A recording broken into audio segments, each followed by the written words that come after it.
안녕하세요. 이현우 작가입니다.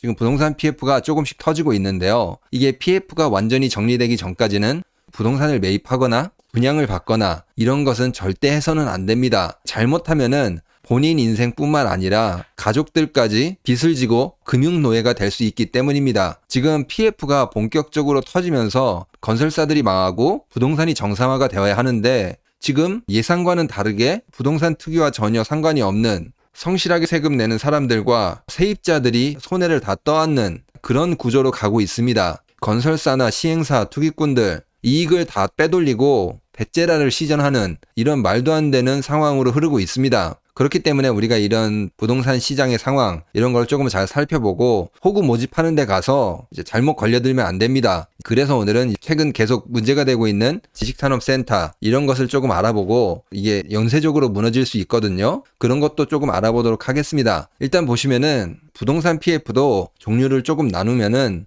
아파트라고 할 수 있죠. 이런 게 있고 또 상업용, 비주택용이라고 하는데 호텔, 물류센터, 지식산업센터 이런 것들이 있습니다. 두 개로 나눠서 봤을 때 비주택 비중이 조금 높은 곳들이 많이 있습니다. 증권사가 62%, 저축은행이 47%, 캐피탈이 40%입니다. 언론에서 호들갑을 떠는 이유가 있긴 있어요. 비주택용은 상업용은 주택용보다 더 위험합니다. 왜냐하면은 아파트 같은 경우에는 가격을 낮추면은 투기꾼들은 안 오겠지만 실수요자들은 관심을 가질 것입니다. 당장에 40% 할인 분양하면은 실수요자들은 이게 관심을 가질 수가 있어요. 지식산업센터라든지 오피스텔 이런 것들은 상업용이잖아요. 수요가 경기에 따라서 변화할 수 있습니다. 지금 경기가 안 좋잖아요. 수요가 당연히 감소하겠죠. 가격을 내린다고 해결이 될 게 아닙니다. 그렇기 때문에 언론에서 호들갑을 떠는 거예요. 여기가 더 먼저 터질 수 있다 그 말입니다. 이제 이게 터지면은 건설사들도 무너지고 금융권에 문제가 될 수도 있고 이제 멀쩡한 아파트 PF 이런 것들도 같이 무너질 수 있다 그 말입니다. 그래서 말이 많은데 요거를 조금 자세히 들여다보면은 공실률이 문제다 그러는데 공실률 같은 경우에는 뭐 통계로 봐서는 그렇게 크게 문제가 되고 있진 않아요. 이제 2021년에 공실률이 훨씬 높았습니다. 이때 거의 10% 가까이 올라갔어요. 이때 진짜 심각했어요. 그런데 이게 조금씩 감소를 해서 2% 중반대 요 정도까지 내려왔습니다. 이제 오른쪽 그래프를 보시면은 오피스텔 공실률 파란색 선이 감소를 하죠. 꾸준히 감소를 했습니다. 그리고 또 이제 옆에 중대형 상가 공실률 이거를 살펴보면은 뭐 딱히 증가하지는 않고 13.6%로 일정하게 유지가 되고 있습니다. 중대형 상가 같은 경우에는 100평 이상 되는 그런 상가입니다. 비슷한 수준을 유지하고 있습니다. 뭐 이게 조금 가능한 이유가 대부분의 지식산업센터 이런 것들이 사실 수도권에 집중이 돼 있습니다. 수도권에 사람들이 조금 몰리는 만큼 공실은 통계에서는 그렇게 크게 문제가 안 되는데 사실 더 큰 문제가 있습니다. 이게 뭐냐면은 수익률이 감소한다는 거예요. 수익률이 감소하면 어떻게 돼요? 사람들이 여기에 더더욱 관심을 안 가질 것입니다. 2020년과 2023년 그 수익률을 비교해 봤을 때 이게 이자 비용이 2배 정도 상승을 해서 결국에는 이게 마이너스가 되는 그런 구조거든요. 2020년에는 한 10% 정도 수익이 났다면은 지금 2023년에는 이자 비용 내고 나면은 거의 남는 게 없다 그 말입니다. 이게 더 큰 문제입니다. 경기가 죽어서 수요가 사라지고 있는데 여기에 수익률까지 낮아지면은 돈을 빌려서 땅을 사서 분양을 해야 되는데 이런 것들이 앞으로 진행이 될까요? 안 될까요? 안 된다는 겁니다. 여기 있는 PF들 진행하기가 어렵다는 거죠. 특히 분양이 안 된 것들, 분양이 더 해야 되는 것들 이런 것들이 굉장히 큰 문제가 될 수 있습니다. 2023년 8월 기준 미착공된 지식산업센터가 324곳이나 된다고 해요. 땅만 사놓고 분양하는 사람들을 모아야 될 거 아니에요? 그런데 사실상 이렇게 수익이 나지 않는 것들인데 사람들이 관심을 가질까요?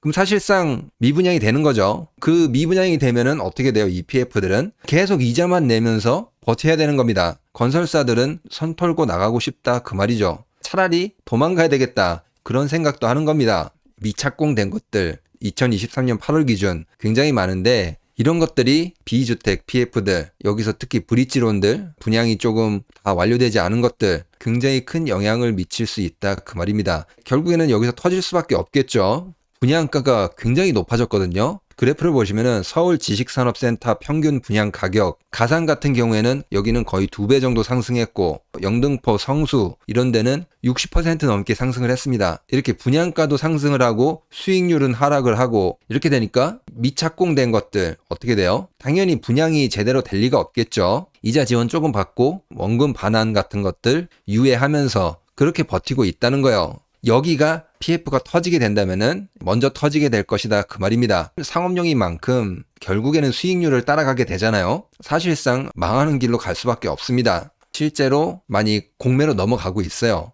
2023년도에 굉장히 많이 증가를 했습니다. 지금 토지 같은 게 공매로 넘어간 것들이 1년 전이 2022년에 비해서 2배 정도 증가를 했어요. 토지가 넘어갔다는 거는 뭐 사실상 다 끝났다는 거죠. 이제 이런 것들이 지금 2023년에 굉장히 많이 증가를 했고 2024년에도 굉장히 증가할 겁니다. 이제 그러니까 어디 가서 분양을 받는다 이 말은 어떤 거예요? 잘못하면은 돈 넣은 계약금이 어떻게 된다는 거예요? 다 날아갈 수 있다 그 말입니다. 경매로 가면은 계약금을 받을 수가 있을까요? 사실상 받을 수가 없습니다. 그런데 여기서 우리가 하나 생각해 봐야 되는 거는 이렇게 지금 언론에서 여기 위험하다 이러는 거는 결국에는 여기다 돈을 달라 그 말이거든요. 기업 회장들, 건설사들은 돈을 뒤로 다 빼돌리고 이미 도망을 갔습니다. 저번에도 태영건설의 회장이 거짓으로 눈물을 찔끔 흘리면서 결국에는 정부 지원 받고 도망갔잖아요. 지금 이런 곳이 한두 군데가 아니에요. 일부만 조금씩 다뤄지고 있습니다. 참 이거는 진짜 나쁜 것 같아요. 2021년도 같은 경우에는 건설사들이 영업이익이 서프라이즈다, 역대 최대다,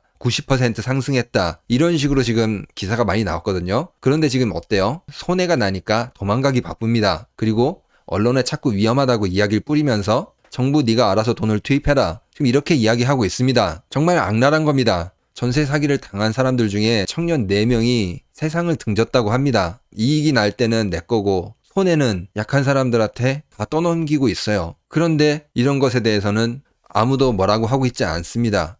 다른 경제 유튜버들도 좀 이렇게 먹고 튀는 건설사들 많이 비판해줬으면 좋겠거든요. 그런데 그런 말을 하는 유튜버들을 잘 보질 못했습니다. 굉장히 화가 나는 부분이에요.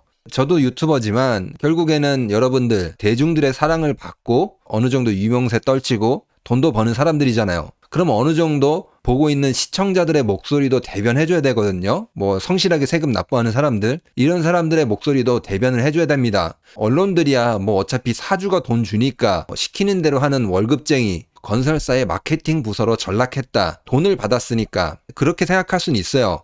그냥 먹고 살기 힘들구나. 그 정도로 넘어갈 수도 있는데 유튜버들은 그게 아니잖아요. 물론 뒤로는 뒷돈 받았을 수도 있죠. 하지만 그래도 대중들의 사랑을 어느 정도 받고 혜택을 누리고 있다고 생각하기 때문에 많은 사람들의 목소리를 어느 정도는 대변해줘야 된다고 생각합니다. 네, 아무튼 오늘은 건설사들이 배째라를 시전 중에 있는데 언론에서도 비주택, PF 여기가 위험에 많이 노출돼 있기 때문에 경기에 영향도 많이 받고 이렇기 때문에 조금 호들갑을 떨고 있다. 결국에는 여기에 돈 달라 그 말인 거죠. 수익률이 낮아졌기 때문에 사람들이 당연히 관심을 안 보일 것입니다. 그리고 미착공 상태로 있습니다. 이자만 내고 있다는 겁니다. 부실이 터질 위험이 가장 크다는 겁니다. 네, 그러면 오늘 영상은 여기서 마치도록 하겠습니다.